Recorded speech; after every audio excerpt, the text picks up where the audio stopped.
Donald Trump's dictatorial power over Congress will not continue. Today, Donald Trump is the biggest loser in presidential history on legislation passed by both the House and the Senate that is a direct rebuke of the president. No president has ever suffered a personal rebuke on legislation anywhere close to the enormity of what Donald Trump suffered today.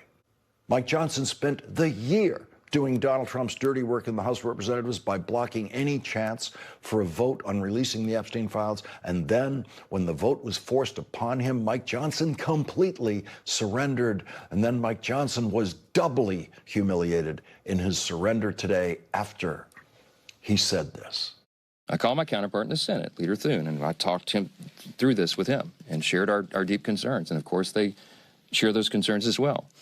And so I'm very confident that when this moves forward in the process, if and when it is processed in the Senate, which there's no certainty that that will be, that they will take the time methodically to do what we have not been allowed to do in the House, to amend this discharge petition.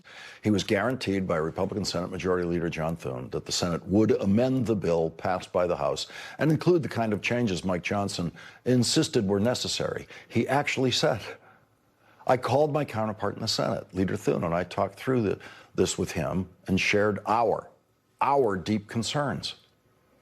When I heard that, I thought, well, for sure, the Senate is going to have to add amendments or try to add amendments.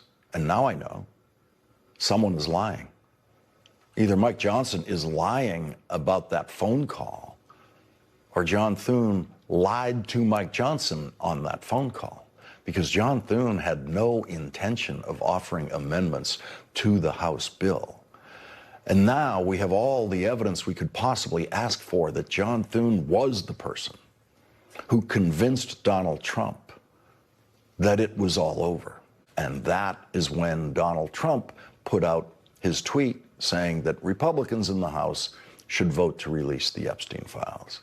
He only would have done that if Donald Trump knew there was absolutely no hope that the United States Senate could stop this vote.